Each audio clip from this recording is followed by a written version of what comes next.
Hi friends, ಇವತ್ತಿನ video ಮೂಲಕ ಶ್ರೀರಾಮನವಮಿ ಹಬ್ಬದ ಸ್ಪೆಷಲ್ ಆಗಿ ಹಬ್ಬದ ದಿನ ಮಾಡುವಂತಹ ಪಾನಕ, ನೀರು ಮಜ್ಜಿಗೆ ಹಾಗೆಯೇ ಕೋಸಂಬರಿ ಯಾವ ರೀತಿ ಮಾಡೋದು ಅಂತಂದ್ಬಿಟ್ಟು ತೋರಿಸ್ಕೊಡ್ತಾ ಇದ್ದೀನಿ. ಸೊ ಬನ್ನಿ ಇವಾಗ ಲೇಟ್ ಮಾಡ್ದಿರಾ ಯಾವ ರೀತಿ ಮಾಡೋದು ಅಂತಂದ್ಬಿಟ್ಟು ನೋಡೋಣ.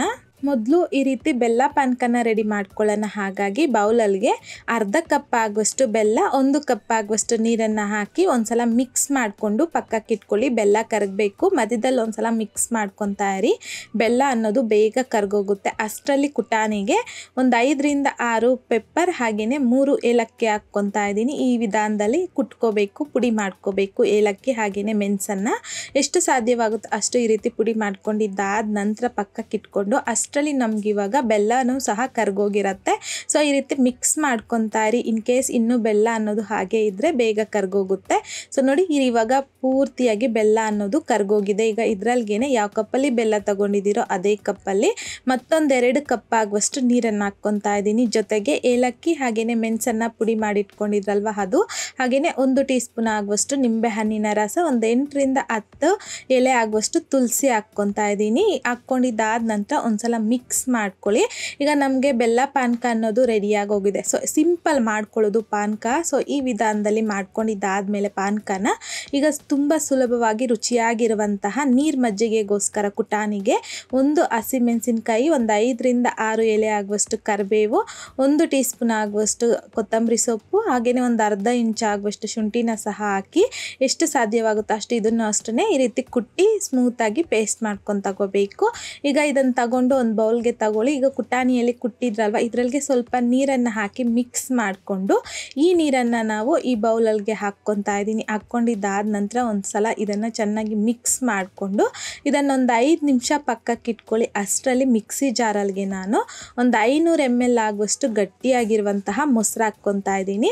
ಒಂದು 2ರಿಂದ 3 ನಿಮಿಷ ಇದನ್ನು ಚೆನ್ನಾಗಿ ಗ್ರೈಂಡ್ ಮಾಡ್ಕೋಬೇಕು. ನೊರೆ ಅನ್ನೋದು ಚೆನ್ನಾಗಿ ಬರಬೇಕು.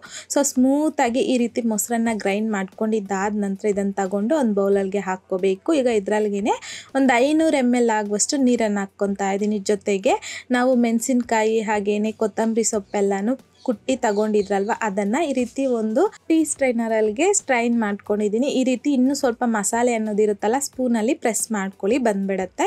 ಈಗ ರುಚಿಗೆ ತಕ್ಕಷ್ಟು ಸಾಲ್ಟು, 1 ಟೇಬಲ್ ಸ್ಪೂನ್ ಆಗುವಷ್ಟು ಕೊತ್ತಂಬರಿ ಸೊಪ್ಪನ್ನು ಸಹ ಕಟ್ ಮಾಡಿಬಿಟ್ಟು ಹಾಕ್ಕೊಂಡಿದ್ದೀನಿ.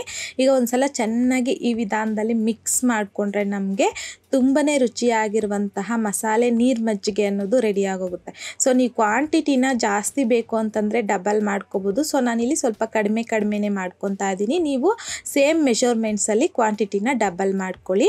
ಸೊ ಮಜ್ಜಿಗೆ ಮಾಡ್ಕೊಂಡಿದ್ದಾದ ನಂತರ ಈಗ ಕೋಸಂಬರಿಗೋಸ್ಕರ ಬೌಲಲ್ಗೆ ಅರ್ಧ ಕಪ್ ಆಗುವಷ್ಟು ಹೆಸರು ಬೇಳೆ ಹಾಕ್ಕೊತಾ ಇದ್ದೀನಿ. ಈಗ ಬೇಳೆ ಮುಳುಗೋಷ್ಟು ನೀರನ್ನು ಸೇರಿಸ್ಕೊಂಡು ಒಂದು 2ರಿಂದ 3 ಸಲ ಬೇಳೆನ ನೀಟಾಗಿ ವಾಶ್ ಮಾಡ್ಕೋಬೇಕು. ವಾಶ್ ಮಾಡ್ಕೊಂಡಿದ್ದಾದಮೇಲೆ ನೀರನ್ನು ಹಾಕಿ ಈ ಬೇಳೆನೆ ನಾವು ಒಂದು 2 ಗಂಟೆ ನೆನೆಸ್ಕೋಬೇಕಾಗತ್ತೆ. ಬೇಳೆ ಅನ್ನೋದು ಚೆನ್ನಾಗಿ ನೆನಿಬೇಕು. 2 ಗಂಟೆ ಆದಮೇಲೆ ನಾನು ನಿಮಗಿಲ್ಲಿ ಬೇಳೆನ ತೋರಿಸ್ತಾ ಇದ್ದೀನಿ. ನೋಡಿ ಕರೆಕ್ಟಾಗಿ ನೆಂದೋಗಿದೆ. ಈ ರೀತಿ ನೆಂದಿರ್ತಕ್ಕಂಥ ಬೇಳೆನ ಸ್ಟ್ರೈನರಲ್ಗೆ ಬೇಳೆ ಹಾಗೆಯೇ ನೀರನ್ನು ಸಪ್ರೇಟ್ ಮಾಡ್ಕೊಂಬಿಡಿ. ಈಗ ಇದರಲ್ಲಿ ಇನ್ನೂ ಎಕ್ಸ್ಟ್ರಾ ನೀರು ಅನ್ನೋದಿರುತ್ತಲ್ಲ, ಹಾಗಾಗಿ ಒಂದು 10 ನಿಮಿಷ ಹಾಗೆ ಪಕ್ಕಕ್ಕೆ ಇಟ್ಕೊಳ್ಳಿ. ಈಗ ಬೌಲಲ್ಗೆ ಒಂದು 2ರಿಂದ 3 ಟೇಬಲ್ ಸ್ಪೂನ್ ಆಗುವಷ್ಟು ಸಣ್ಣದಾಗಿ ತುರಿದಿರ್ತಕ್ಕಂಥ ಹಸಿ ಕೊಬ್ಬರಿ, 2ರಿಂದ 3 ಟೇಬಲ್ ಸ್ಪೂನ್ ಆಗುವಷ್ಟು ಸಣ್ಣದಾಗಿ ತುರಿದಿರ್ತಕ್ಕಂಥ ಕ್ಯಾರೆಟ್, ಹಾಗೆಯೇ ಸ್ವಲ್ಪ ಕೊತ್ತಂಬರಿ ಸೊಪ್ಪು, 3ರಿಂದ 4 ಟೇಬಲ್ ಸ್ಪೂನ್ ಆಗುವಷ್ಟು ಸಣ್ಣದಾಗಿ ಕಟ್ ಮಾಡ್ಕೊಂಡಿರ್ತಕ್ಕಂಥ ಸೌತೆಕಾಯಿ, ಒಂದು 1/4 ಇಂಚ್ ಆಗುವಷ್ಟು ಸಣ್ಣದಾಗಿ ಗ್ರೇಟ್ ಮಾಡ್ಕೊಂಡಿರ್ತಕ್ಕಂಥ ಶುಂಠಿ, ಜೊತೆಗೆ ನಾವು ನೆನೆಸಿಟ್ಕೊಂಡಿದ್ರಲ್ವ ಹೆಸರು ಬೇಳೆ, ಅದು ರುಚಿಗೆ ತಕ್ಕಷ್ಟು ಸಾಲ್ಟನ್ನು ಸಹ ಹಾಕಿ ಒಂದ್ಸಲ ಇದನ್ನೆಲ್ಲ ಚೆನ್ನಾಗಿ ಮಿಕ್ಸ್ ಮಾಡ್ಕೊಬೇಕು. ಈ ರೀತಿ ಎಲ್ಲ ಮಿಕ್ಸ್ ಮಾಡ್ಕೊಂಡಿದ್ದಾದಮೇಲೆ ನಾವು ಇದಕ್ಕೆ ಒಂದು ಸಿಂಪಲ್ ಆಗಿ ಒಗ್ಗರಣೆ ಮಾಡ್ಕೋಬೇಕಾಗತ್ತೆ. ಚಿಕ್ಕ ಪ್ಯಾನಲ್ಗೆ 1 ಟೀ ಸ್ಪೂನ್ ಎಣ್ಣೆ, ಅರ್ಧ ಟೀ ಸ್ಪೂನ್ ಸಾಸಿವೆ, ಅರ್ಧ ಟೀ ಸ್ಪೂನ್ ಜೀರಿಗೆ, 1 ಹಸಿಮೆಣಸಿನಕಾಯಿ, ಕರಿಬೇವು, ಒಂದು 1/4 ಟೀ ಸ್ಪೂನ್ ಆಗುವಷ್ಟು ಹಿಂಗುನ ಹಾಕಿ ಲೋ ಫ್ಲೇಮ್ನಲ್ಲಿ ಫ್ರೈ ಮಾಡಿಕೊಂಡು ಈ ಒಗ್ಗರಣೆನ ತಗೊಂಡು ಈ ಬೇಳೆ ಜೊತೆಯಲ್ಲಿ ಹಾಕಿ ಮಿಕ್ಸ್ ಮಾಡಿಕೊಂಡ್ರೆ ನಮಗಿಲ್ಲಿ ಹೆಸರು ಬೇಳೆ ಕೋಸಂಬರಿನೂ ಸಹ ರೆಡಿಯಾಗೋಗುತ್ತೆ.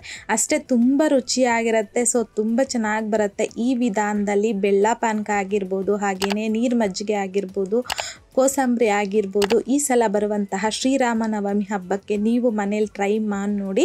ಟ್ರೈ ಮಾಡಿದ್ದಾದ ನಂತರ ನಿಮಗೂ ಸಹ ಯಾವ ರೀತಿ ಬಂತು ಅಂತಂದ್ಬಿಟ್ಟು ಮರೀದೆ ನನಗೆ ಕಾಮೆಂಟ್ ಬಾಕ್ಸಲ್ಲಿ ಕಮೆಂಟ್ ಮಾಡಿ, ಲೈಕ್ ಮಾಡಿ, ಶೇರ್ ಮಾಡಿ.